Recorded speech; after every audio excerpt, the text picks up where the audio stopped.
Welcome to In the Envelope, a podcast from Backstage, the #1 resource for actors and talent seekers.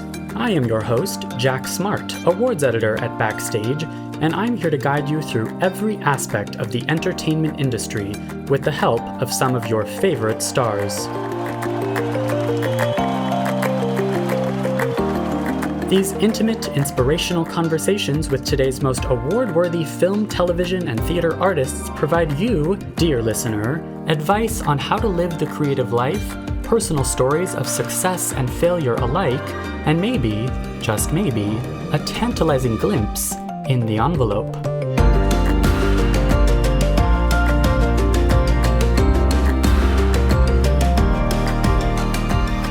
You didn't just wake up one morning and say, I want to be an actor. You've made an investment in yourself. If you have done that and you've gotten yourself that far along, don't let anybody tell you no. Don't be dissuaded by the trauma of being told no.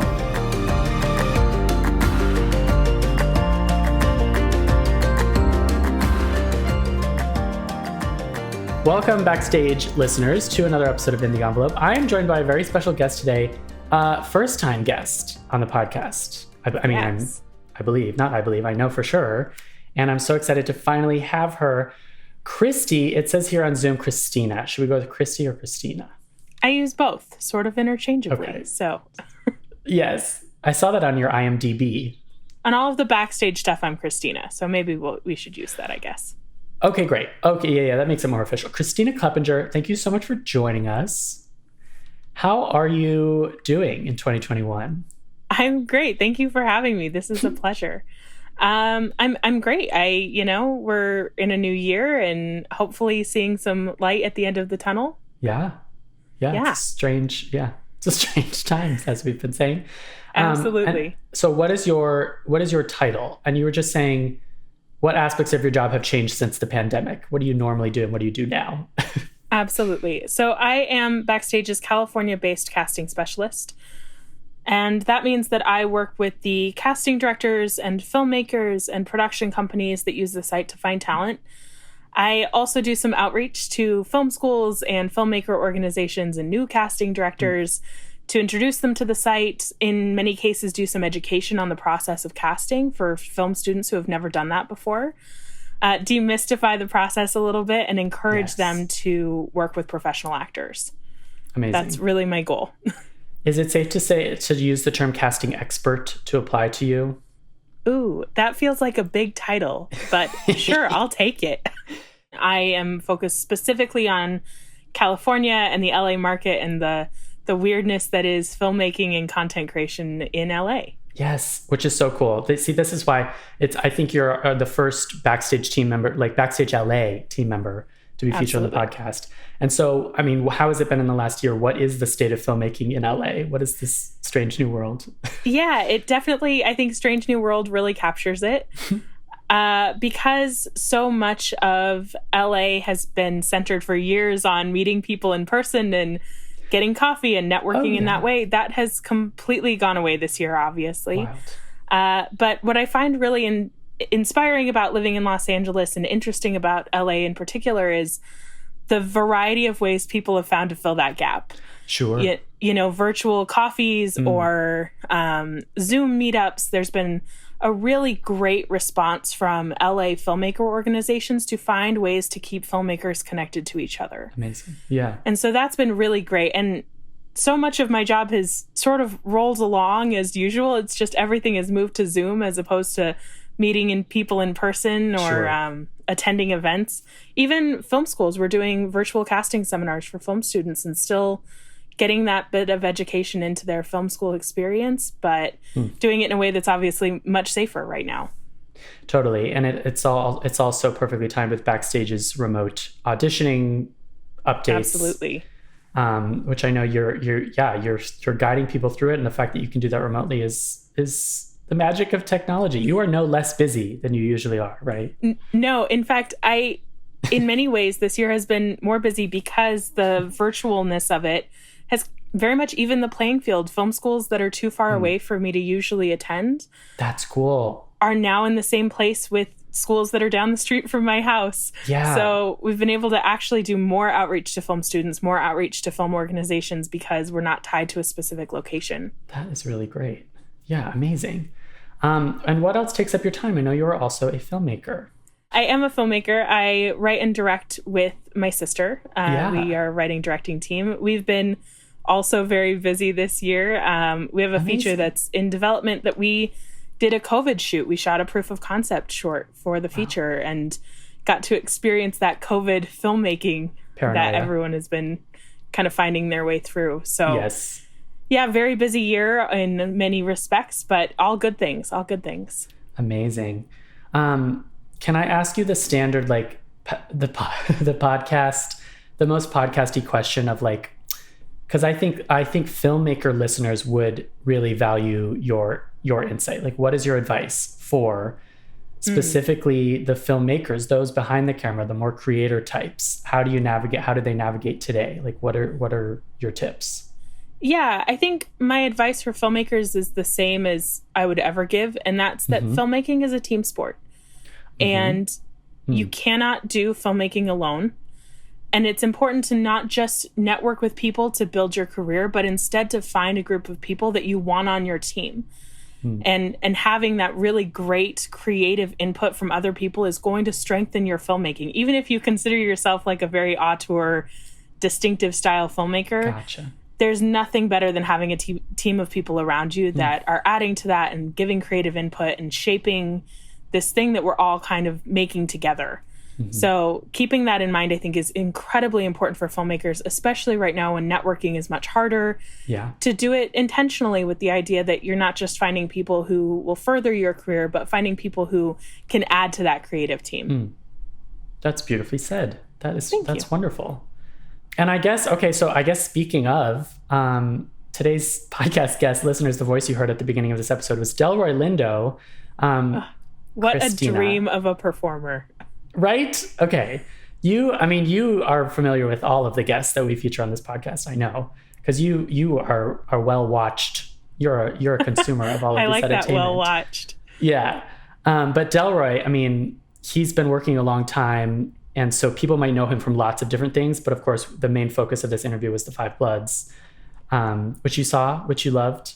I saw and I loved, and I think his performance in particular in that film, that was a film filled with incredible performances. Yes. And somehow he still has so much presence in every scene, in every line, even scenes where he's not doing a lot of speaking. He's so present and so involved in the energy on screen. What an incredible performer. Yeah, he did. Yeah, he kind of sets the tone. It's a really, really intense performance. It is. And I think one of my favorite things about him as an actor is that he takes roles that are very different from each other. Oh, and this is a role that is not something we've necessarily gotten to see him do in the past. And it's such a strong, present performance. Yeah. And maybe for listeners who haven't seen it, I would recommend that you go see it. But Delroy Lindo plays Paul, who is a PTSD ridden veteran of the Vietnam War, who is a Trump supporter, and he wears a Make America Great Again hat and doesn't like foreigners. Right. And has a lot of trauma, just a lot of ghosts. At one point, he even says, "I see ghosts." And like you just said, that is a completely different role from, for example, his role as Adrian Boseman in The Good Fight on CBS All Access. Which is similarly an incredible role for him. But yes, it could not be on different ends of the spectrum. Totally. And he's done stage. He's been working for decades.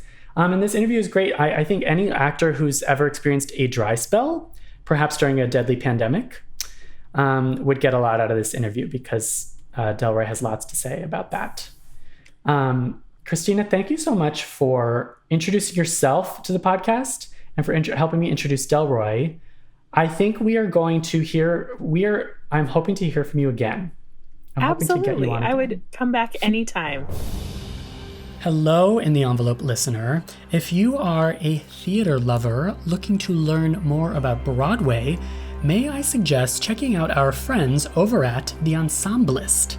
Their podcast takes you inside the theater with Broadway performers from Hadestown to Hamilton, In their candid 20-minute episodes, the Ensemblist takes on diversity, Broadway history, and so much more. Seriously, check it out. It is terrific. Search for The Ensemblist on Spotify and Apple Podcasts.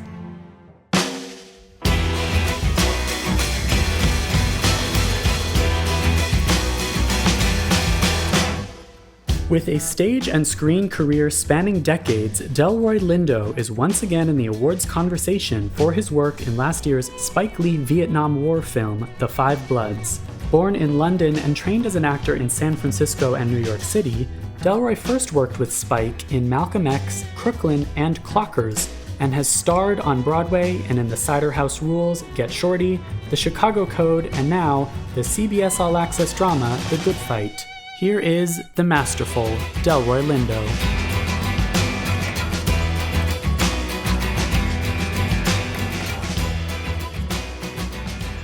It must be so crazy to be promoting a movie during all of this. Thank you so much for taking the time also. It's not actually crazy to be promoting a movie. It is. Okay.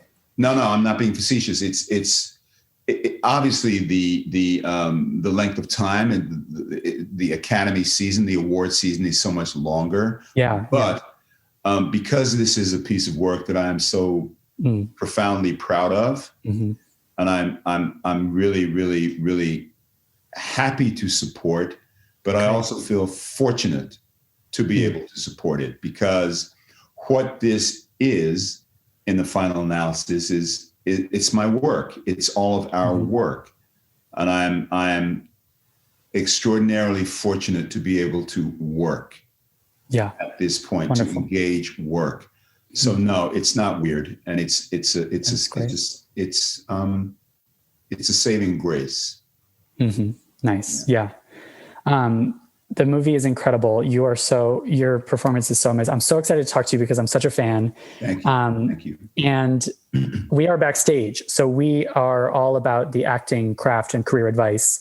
And we are all about what you just said, these messages of like the honor of talking about the work and of really immersing yourself in the craft, and the knowledge that being able to work is a privilege. It's been said on this podcast before. Yeah. It is a privilege. And that's a great word. That's an apt word. And I will start, if this is, actor oriented, by saying that, and I've said it before, but this is to have experiences like this, to be involved with a film such as The Five Bloods, is exactly why I went to acting school. It doesn't get too much better than this. Absolutely. Yeah. Particularly in relationship to the more unsavory aspects of the business. Okay. And the disappointments that one must absolutely inevitably face and negotiate in context of all of that, when the work comes around in such a rewarding way. And I've had a few of them. This is the most recent, and it's extraordinarily rewarding. When you can be affirmed and gratified creatively, it puts into a different kind of a context the slings and the arrows that one inevitably must negotiate in any ongoing career. Yeah, it's all worth it. I mean, that's the thing at Backstage. We love hearing about the highs, but also the lows. It is important also to talk about to talk realistically about the industry, the slings and arrows. I love that. It is. Did you ever use Backstage maybe for casting notices? Are you familiar with us? Yeah. Okay. Because you were in New York. Yeah. Backstage, and I believe the other paper was Show Business. Yeah,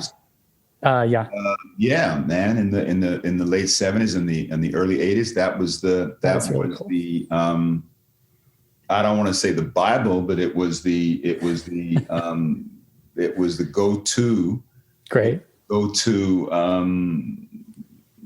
Weekly periodical that one went to. And I will say this: Backstage magazine, even though it was not a magazine, but Backstage was directly responsible for getting me through a particularly difficult time that I was having. Really?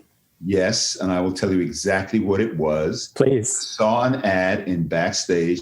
I had not worked for a number of months, which, as any actor knows, is like you think it's a death sentence. You think you're never going to work again. It is very, very traumatic. Yeah.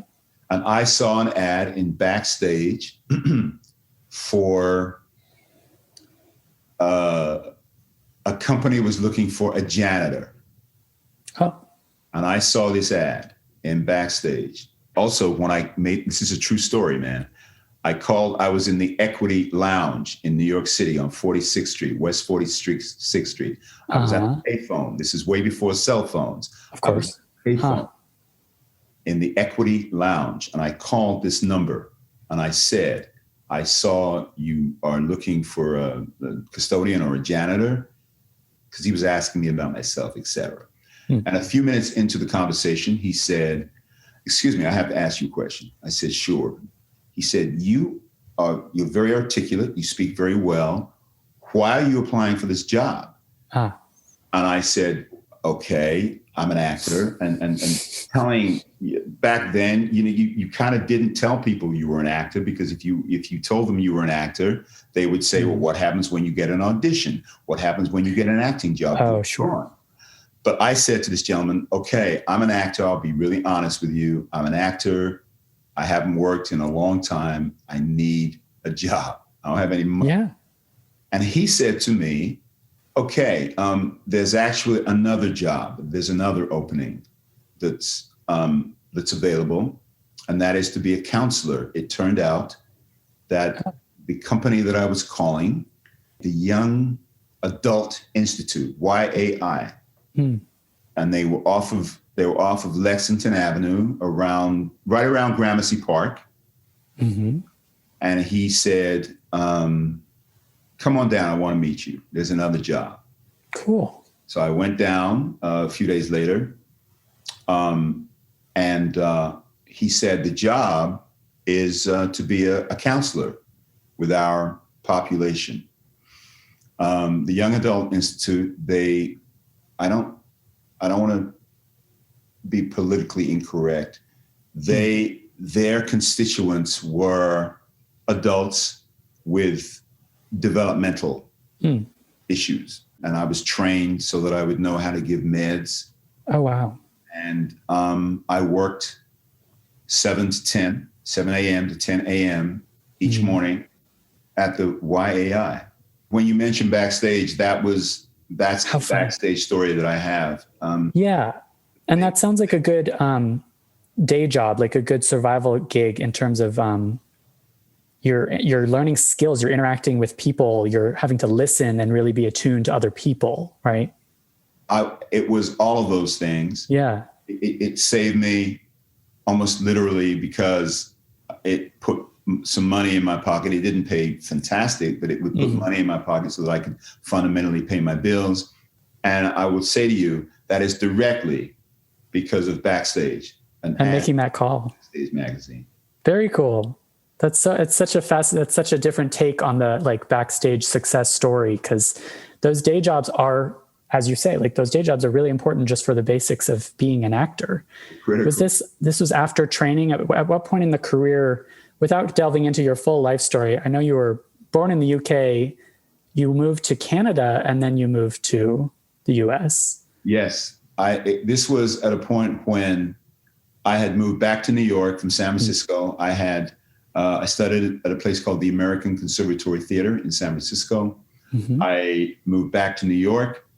As I said, I was living uptown. I was living in Harlem. When I moved to New York,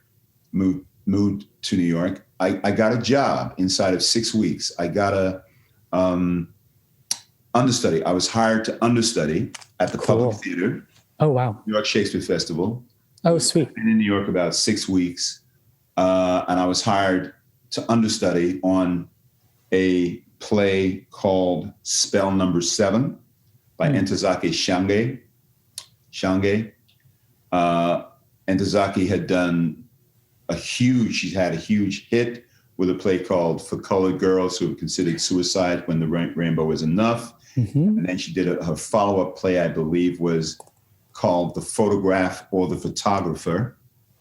And then she followed that with Spell Number 7. Cool. In that company was Samuel Jackson, LaTanya Richardson, who became his wife.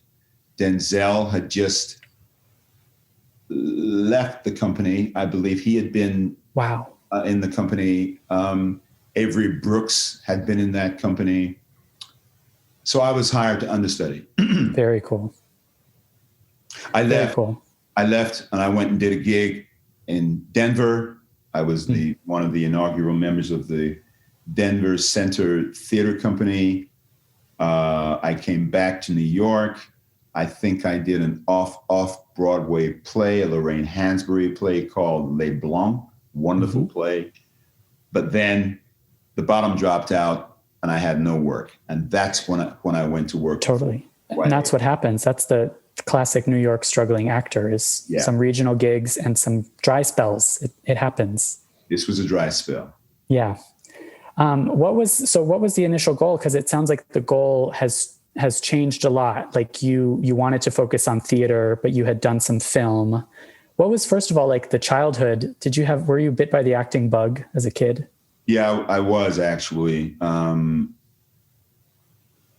have told the story numerous times. I got the bug when I was in the Nativity play when I was 5 or 6 years old in my elementary school, and I played one of the kings.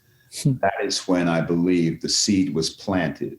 Cool. And in speaking to various of your colleagues over the years, I believe that the basis of that seed being planted did not have to do with me being up in front of people performing. It had to do with the way that I was affirmed by the teacher who was directing the Christmas play. And gotcha. That's what that was, and that's when the bug was planted, I believe. Yeah, by the educator rather than by the attention from the audience, which is exactly. And the attention from the audience should be the byproduct and not the goal of a life on stage or a life in the arts. That's what I believe. That may be very, very 20th century kind of an ethos. It may even be a mid-20th century ethos, because whenever I speak with younger actors, contemporary younger actors, and they say to me, Mr. Lindo, I want to be an actor. And one of the first questions that I ask them is, why? Why do you want to act? Okay.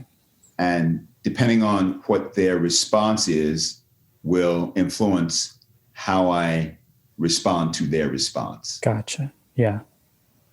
Because I became an actor because I thought theater could change the world, right? I came on the heels of the Black Arts movement of the 60s and 70s, and I started working, in the late 70s, and I came to New York. I wanted to be a theater actor because I thought theater could change the world. So that influenced my decision to come back to New York and to start my career in New York as opposed to going to Los Angeles or somewhere. Sure. It was sort of it was an either or kind of situation, screen or stage, and you were more drawn to the stage. For me, it was an either or. Absolutely. Very, very much. Yeah. Yes. And so what about the training? I'd love to know, because of course we love talking about the actual craft and your actual, your creation of characters.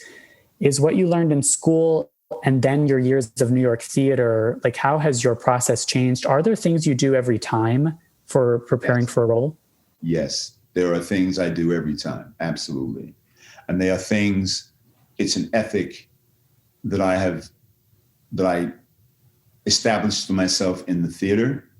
I have taken that, I've maintained that ethic to my film work. Gotcha. With modifications.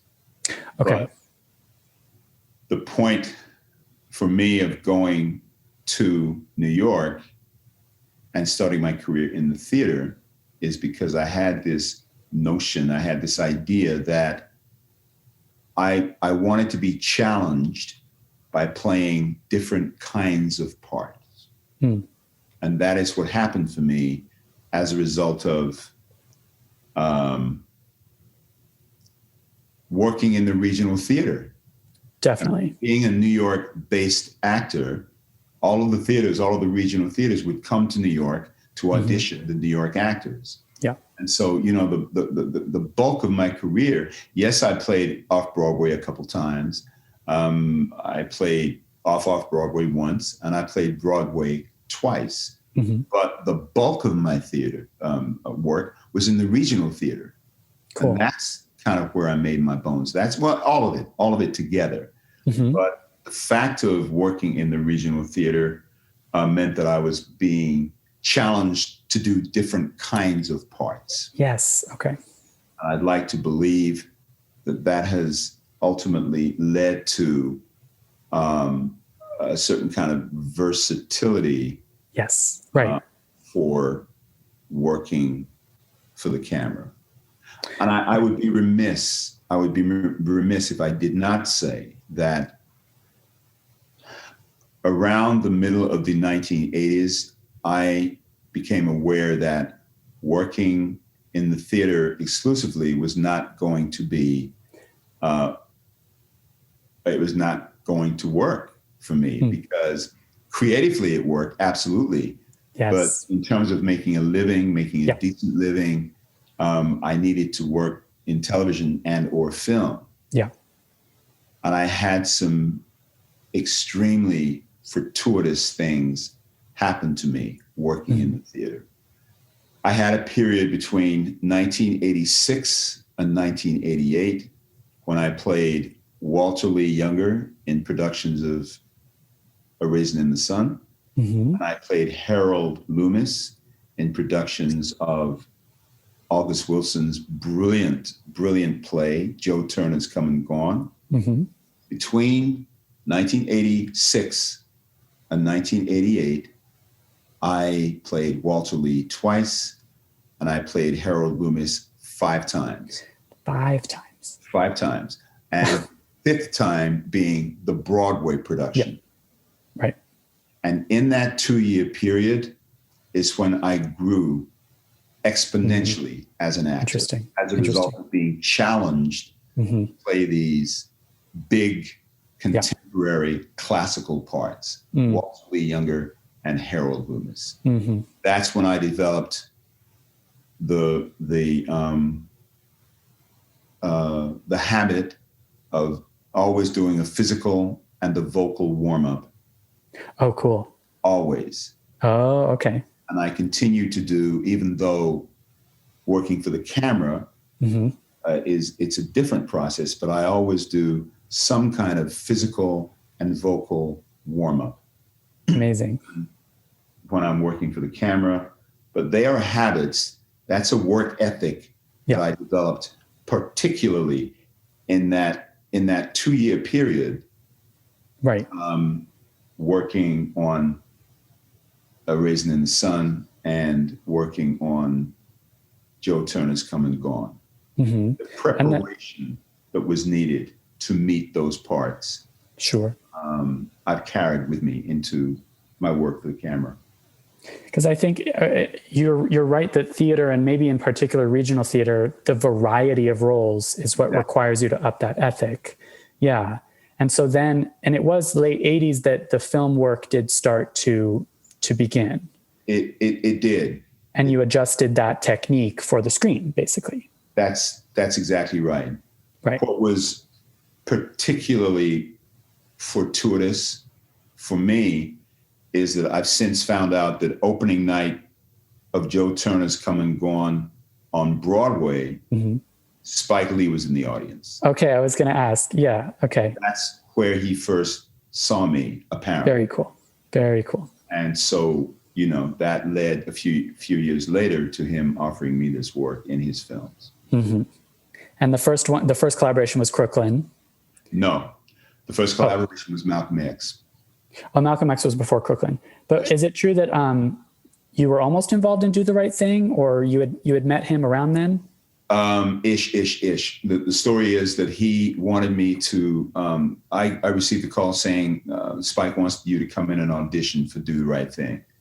And I looked at I don't know if I read the whole script or I looked at the sides. I think it may have been that I looked at the sides, the scenes that the character was in that he wanted me to come in and audition for. And I decided that it wasn't speaking to me. Okay. That may sound like a really arrogant thing No. to say. I mean, who the hell are you down being a Spike Lee film? What the, WTF? What is wrong with you? But at the time that he wanted me to come in and audition, I had, I think, done a couple of films. I'd gone to Australia to do a film called The Blood of Heroes, which is my first time being away on a film set for an extended period of time. I was there for 3.5 months. I came back to New York. I then went to Kenya to do a film called Mountains of the Moon. So I had done these films, and it's not like I had huge parts in the films, but I had been sufficiently involved in those films and the notion of being away on set, on location rather. When Spike wanted me to come in and audition for Do the Right Thing, it just didn't feel like there was enough meat on the bones of the part he wanted me to audition for. So I graciously declined. And so you mentioned auditions, and of course we love hearing about audition advice. Is all of the acting technique, character prep stuff, does that also apply to auditions? Do you approach those differently? Do you have an audition philosophy? I guess I have an audition philosophy. I will tell you that one of the most valuable books about auditioning is a book called Audition by a man named Michael Shurtleff. Okay. And I read that book, and that was incredibly instructive. Interesting. That's a great tip. Yeah. So that was incredibly instructive. That's a great and what I understood, retrospectively, what I really understood, it's not just about your talent as an actor. There's a whole, how you comport yourself, how you interact with the people in the room, how one deals with one's nervousness. Yeah. So that was very instructive. Excellent. Edifying, educational about how to approach an audition. I will say to you this, for all the actors out there, I got to a point in my early career where I felt that I didn't audition well. I don't audition well. Okay. Sometimes it was good. It was decent. I just felt I don't audition well. I guess I'm saying that because for all of the actors out there who may feel that about themselves. Sure. You're not as, we are all always much more self-critical than we need to be, than is helpful. And oftentimes when you may feel you have blown an audition, that may not be what the people in the room saw, Yeah. So have faith in yourself. Certainly there are auditions that are better than others, for sure, of course. But it's my experience, even though I did have this feeling, I don't audition well. I got cast frequently enough that I kind of sort of felt like I was onto something. Yeah. Preparation, and then preparation again. Walk into that room, have a sense of what you want to do, and be prepared. Absolutely. Particularly if you're only going to get one shot You're only going to get one shot of 3 minutes. Yeah. 3 minutes to give a full impression. Yeah, man. Preparation. That's excellent. Do you have, can you remember a worst audition horror story? We ask everyone for their, nightmare. Do you have a go-to? Yes, I can. I can. That same period when I was working at the YAI in the dry spell, sure. Dry spell. Yeah. So look, I'm gonna tell you a horror story, but then I want to couple that with a affirming story. Good. Yes, please. The horror story is that same period, that dry spell. I was in the desert. I was and I got an audition for a theater in Florida. I do not remember the name of the theater, but it was in Florida. I went and I did the audition, and I actually did a really good audition. I did a wonderful audition, and I was offered the part. Now, because of my agent at the time and pre-cell phones, there was some mix-up between my agent at the time telling me that I'd gotten the part, my receiving that information, and getting back to him saying, yes, I want to do the part. There was a mix-up. There was a lag time.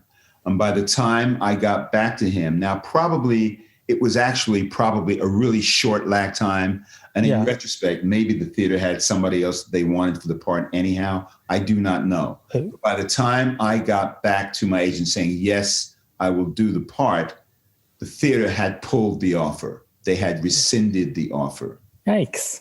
And to say I was devastated after all of these months not working, say I was devastated does not begin to describe how traumatic that It is traumatic. Yeah. Yeah. I remember I was walking down Broadway, and I'd been on the payphone with my agent. He said, no, they pulled the offer, and there was nothing that could be done. They had offered it to somebody else who had accepted the part. I was out. I was done. That is the worst. Yeah. The worst. But maybe a month or so later, I went in and I auditioned for a play called Bosman and Lena, a play by Athol Fugard at the Milwaukee Repertory Theater. And I got that part. Okay. It was a longer spell of time. I believe the job was 10 weeks. Had I been in Florida doing that part, I would not have been in New York and therefore available to go on audition for the production of Bosman and Lena. Wow. So it worked out. It all works out. Yeah. Again, that is affirming. That is affirming. That's actually not the story. That's not the affirming story I wanted to tell. But what I will say is that, God, actors, it can be traumatic. It can be crazy making. It can drive you to despair. But never give up on yourselves. Don't give up on yourselves. You have made that commitment, and I know that's a very, very elementary and kind of lame sounding thing to say, but it is so true. Because the fact of the matter is, you are going to hear the word no far more often than you hear the word yes, we want you. You're going to hear no, we don't want you. But don't give up on yourselves. If you have made the commitment, for instance, to train, to go to acting school, and go to whatever city it may be, whether it be New York or Los Angeles or Seattle or Chicago, any of these other cities that have a thriving theater scene, if you've made that commitment and that investment in yourselves to train and then to place yourself into an environment where you have opportunities to audition. If you've made that commitment, you are, halfway there already, just in terms of the investment that you've made in yourself. You've made that, you didn't just wake up one morning and say, I want to be an actor. You've made an investment in yourself. If you have done that and you've gotten yourself that far along, don't let anybody tell you no. Don't be dissuaded by the trauma of being told no. Because at some point you will be told yes. Just as I was. Yeah. I'm not working for months. I get this offer that is then rescinded. And I get another offer a month or so later. Yeah. And for me, it worked out. The affirming story that I wanted to tell you very quickly is that during that same period, that fallow period, that profoundly fallow period of not working, I'm working at the YAI. I enrolled at NYU. I took a couple of summer courses at NYU, graduate courses at NYU. And one of my classes was a performance class. And at the end of the class, the students in the class, we all had to present something. And I worked on a monologue from a play by Harold Pinter called The Caretaker, wonderful play. And I worked on a monologue from The Caretaker, and I worked on it, and I worked on it, and I worked on it. But I'm still feeling a certain amount of despair because I'm not working in the theater, but I'm doing this graduate class at NYU. Sure. And I'm working on this monologue. And at a certain point in working on it, I wanted to get some feedback on what I was working on. Somebody, I don't remember who or how, but somebody recommended that I reach out to a man named Earl Hyman, wonderful actor. Earl is no longer with us. I called Earl Hyman on the phone. I said, Mr. Hyman, I'm an actor. I'm not working right now, but I'm working on a monologue. Would you be prepared to just look at what I've done and just give me some feedback? He said, yes, come to my apartment. And I showed him what I had been working on. I did my monologue for Earl. Wow. And Earl Hyman said to me, young man, I know it's hard right now. You haven't worked for all of these months, but based on what I just saw, he said, young man, you have nothing to worry about. Oh, wow. Oh, wow. That's Earl, beautiful, especially in that moment. There's an addendum to that story. In 1982, I had been hired to understudy on Broadway, a play called Master Harold and the Boys. I understudied Danny Glover. At a certain point, I took over the part for the last month. Cool. Of the New York run on Broadway. After the performance, one particular performance, one evening, there's a knock on my dressing room door. I open the door, and Earl Hyman is standing there, and he says, oh my God. I told you. Oh my gosh. Affirmations. Yes. I'm not saying that I didn't have bumps in my career after that point. Sure. I did. Yeah. But there are these moments that I can identify where I was being sufficiently affirmed so that I could continue trying to forge my career in New York. Yeah, it goes back to what you were saying about being initially inspired by the educator. You need the mentors to be affirming your path. That's what we all need. We all need those things. And I don't know, for me anyhow, signs were there. My experience with Earl, that was a sign for me. Yeah. Walking out of an audition that I did for a TV show back in the 80s. I walked out of an audition where I'd really done a wonderful audition, but I knew I was not going to get the part because I didn't have the right look. And I'm walking down 6th Avenue, and a cab driver, I'm stopped at the light. I'm standing waiting for the light to change. And I think he was a cab driver. He was a person in a car, and he stopped and he said to me, hey man, I had done an episode of this thing on TV called A Man Called Hawk that Avery Brooks used to do. And I had done an episode of Hawk. And I stopped. I just come out of this audition. I knew I wasn't going to get the part. I know I had done a really good audition. I was not going to get the part, and I didn't get the part. But I'm standing at the light. This person in a car pulls up and says, "Hey, man, I just saw your episode of Hawk. You're great, man. You're a great actor. I don't know what, but just keep doing what you're doing, man." Oh, wow. And he drove off. So that's so kind. And in context of just having done a really good audition for work that I knew I was not going to get, it was profoundly affirming. Yeah. It's like you were ready for the universe to give that to you in that moment. The universe gave that to me. Yeah. The universe gave that to me. That's exactly. That's beautiful.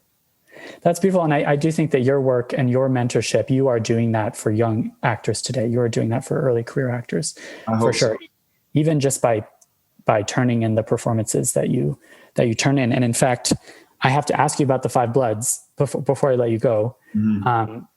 How it's such congratulations on all of your awards, your Critics' Choice nomination, all of this for this role. How is it different from other Spike Lee collaborations? I imagine that you learned a lot from this one. This seems like a very special one, like you were saying earlier. This is special, extraordinarily special, but similar to other experiences that I've had with Spike, in as much as Spike has always exhibited a trust in me as an actor. Malcolm X, Crooklyn, Clockers, and that was very evident on Five Bloods. He has always trusted me and shown confidence in me that I can deliver the work that needs to be delivered. So from that standpoint, working on the first three films with him back in the 1990s and working on Bloods in 2019, seamless. Cool. He continued to exhibit that trust. Yes, the film was special, very much so. But each of the films that I worked on with Spike has been special in its own right. Sure. Having said that, I will say that Bloods has taken on a life of its own on some level, and it belongs in the firmament. It has its own special place. Yeah, but already. Yeah. I will say that the consistency of the trust that Spike has shown in me, the consistency of the faith that he has in me has always been present. And that was very much present on Bloods. I always say it doesn't mean we don't have disagreements. We do, and we did. But the important thing was we resolved those differences. Spike apologized to me when he's said something or done something where he's wrong. He says, "Man, I'm sorry, I was wrong."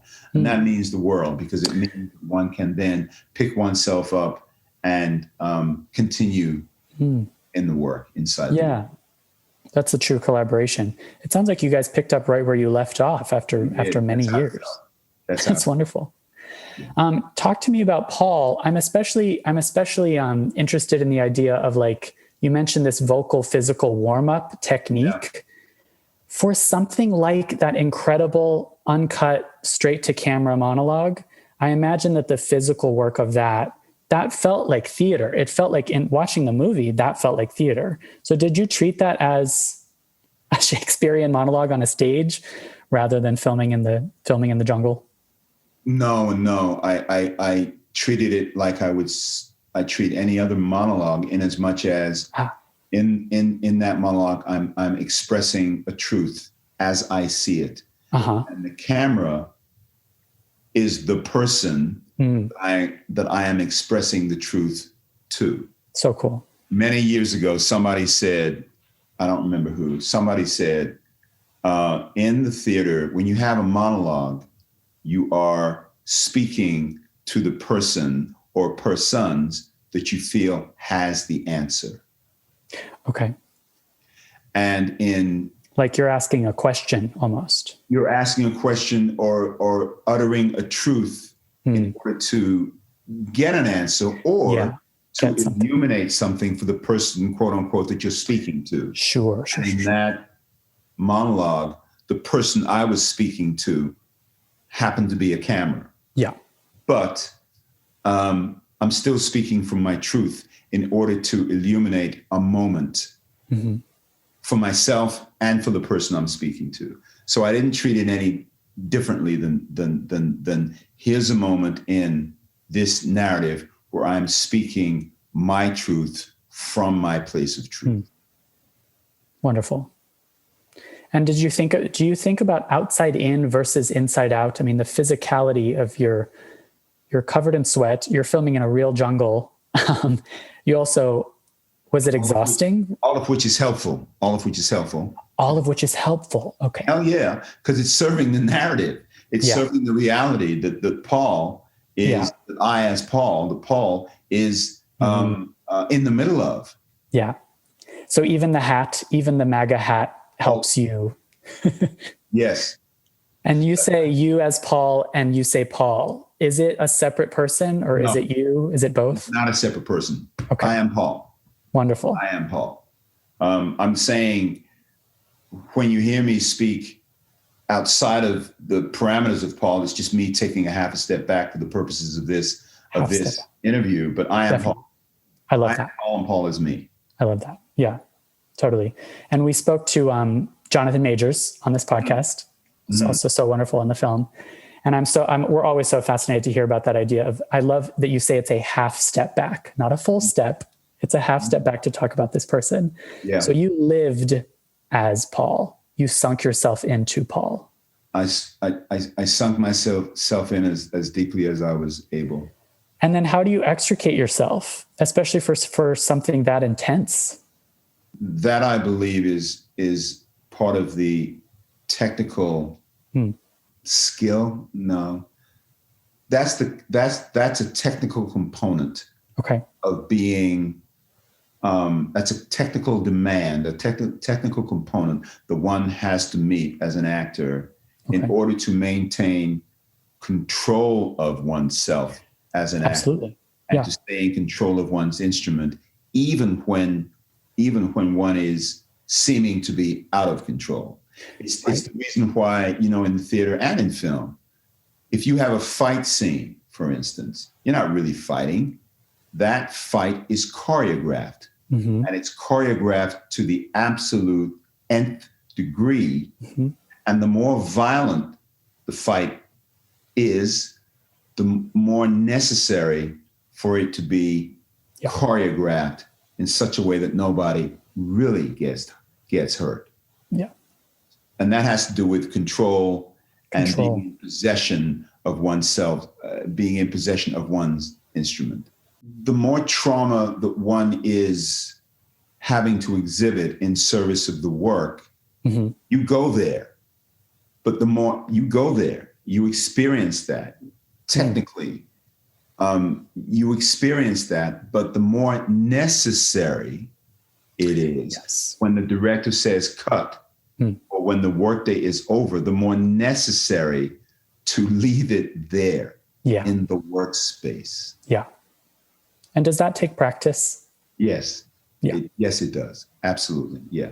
Because otherwise, actors will just carry that intense trauma with them. I imagine, after delivering that monologue, if you don't go through the process of kind of decompressing, you've experienced trauma yourself rather than as Paul. That's not inaccurate. I know that's a double negative. That's not inaccurate. But it necessitates, maybe it's a little, schizoid, but I guess in the final analysis, what I'm saying is it is necessary to have that point of demarcation between oneself and what a character may be going through, experiencing. And the more intense, the more violent, the more extreme, the more necessary to have that point of demarcation. I'm remembering years ago, I don't want to misspeak. It was a production of a David Mamet play, American Buffalo. Mm-hmm. And the young actor who was playing the junkie in the production actually OD'd in his hotel room. Oh, no. Yeah. I don't remember the actor's name, but I do remember that he was playing a drug addict in the production, and he actually overdosed in his hotel room. That is a really apt example to bring up, I think. It is a really apt example, and an apt and tragic example. Yeah. Find ways of, it does take practice, but it's as much a part of the actor's responsibility to demarcate, to have that line of separation between the work and one's life. Yeah. And to be sufficiently controlled as an acting instrument. Yeah. I'm not saying that it's easy to do, because it's not sometimes. No. Depending on what the work is, depending on what the part is, but that's the job. That's the job, and that's the responsibility of the actor. Yeah. It does depend on the part too. It kind of goes back to what you're saying about, you sensed early on you wanted to take on a wide variety of roles so that you knew how to adapt your technique to different circumstances. Right. Rather than like, I'm going to go always play a cop on TV, or I'm always going to go play a sidekick character or some such. You were like, I want to play as many characters as I can in order to adapt myself to whatever I need to. Yeah, I want to have range. I want to be able to encompass different human beings. So I got to let you go. Delroy, thank you so much. This is so nice. I really do think you've given actor listeners of this podcast so much valuable advice. Do you have any final words of wisdom? Anything we missed? Yeah. First of all, thank you. Obviously, I've been speaking from my own experience, and it's hopefully of value to any actors, aspiring actors out there. Oh, yeah. And I would say gather as much information from as many sources as you can, and then filter it through your own reality. Because in some instances, what has worked for me may not work for you. So it's critical that as much data as you acquire, you then filter it through the reality of yourself, your experience. And hopefully that is when you will become the most authentic actor that you can become for yourselves. Yeah. And that's the goal. Yep. Yeah. Wonderful. All right. What a perfect note to end on. Delroy, thank you so much. I'm such a fan.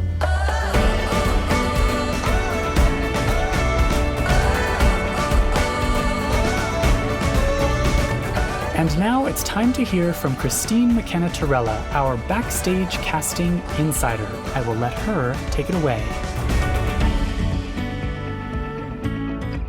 Hi guys, Christine McKenna-Torella here. Delroy Lindo. Where to start? I love his acting. I love seeing his work. He's incredibly talented and a seasoned actor who's done kind of everything from regional to Broadway to TV, film, fantastic. And I thought it could be a surprise to some actors on the outside looking in to learn that Delroy has gone through work dry spells and challenging times in his career, and he's taken on side gigs to see him through. When you're pursuing a career in the arts, the reality is you're going to need a survival job. Ideally, something that is akin to the career you want. When I started freelancing and casting, I was a part-time manager of Joe's Pub, which is an absolutely magical cabaret and music venue. It's connected to the Public Theatre in New York. It was fast-paced and high turnaround, and a lot of the times it was stressful. But my colleagues were artists and creatives, they're lifelong friends, and interacting and seeing new artists on stage nightly was incredibly rewarding. In fact, knowing downtown artists before everyone else in the business was one of my calling cards and casting for a long time, and it was thanks to that job. In other words, my survival job fed my creative side as well as helping pay the bills. Sometimes, like Delroy, you're going to take on a survival job that keep the bills paid and the lights on, and it ends up being more rewarding than you could have imagined. Like that counselor position that he took that had flexible work hours, he created an exercise program that he used as a warm-up for stage performances. Whatever your survival job ends up being, you have to have a planned schedule for your acting career. Because essentially, you have two careers at once. The one that is out of necessity, that pays the bills, and the second that you do because it's your passion and you love it. It involves applying and auditioning for a lot of jobs before you book your first one. Backstage has a very comprehensive guide to survival jobs because, of course, it is the lifeline of actors. So here are some of the top tips. So find a job that is flexible or that you can create your own schedule around your auditions. And something that is tolerable, right? You do not want to dread going to work. It's not gonna feel good to always hate going to that survival job. A few common ideas: childcare, temp work, dog walking, real estate broker, tour guide. Think long-term about skills you want to sharpen that can help you stay in the creative work even while you audition. Do you want to learn more about writing or editing, headshot photography, creating websites for actors, working with kids, working in admin for a creative company? We have a section on Backstage called Gigs, which is where you can find all the non-acting jobs listed, just like Delroy found his janitor/counselor job. Check that out. On to the casting highlights of this week. There is a company in San Francisco looking for talent for shooting a promotional video for a bike tour company. You must be comfortable on a bike and local to the area. Details on the site. We have a major casting for children, for child talent on the site at the moment. The person has to love to dance, be a triple threat. So casting the next phenom for a major network series.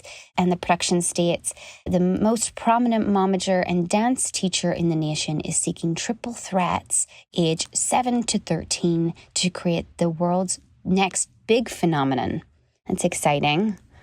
I have a few ideas about who I think that is, but I don't know. So spread the word if you know any kids that love to dance, love to sing, would love that opportunity. And I'm very excited to learn that The Marvelous Mrs. Maisel is shooting the 4th season. They're looking for some featured talent. This is based in New York. They have very good, strict COVID guidelines that you can read through on our site. And if you're interested in learning more about that casting opportunity, head over to Backstage. As always, there are hundreds of castings on Backstage.com for every region, for every type of actor. Head over to check out more. Break a leg in all your upcoming auditions and have a beautiful week.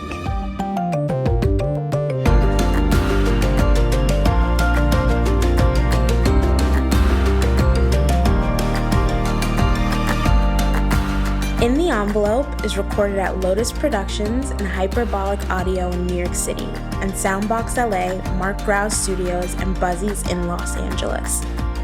Thanks as always to our producer extraordinaire, Jamie Muffett, and to the team at Backstage, Samantha Sherlock, Mark Stinson, Caitlin Watkins, and of course, Casey Howe. Visit Backstage.com, and don't forget, you can subscribe to Backstage by using the code ENVELOPE at checkout for a free trial. That's right, 100% free. For more exclusive content, join us on Facebook and Twitter at In the Envelope, and subscribe, share, and leave a comment. Who would you like us to interview next? Thanks for tuning in. We'll see you next time for another glimpse in the envelope.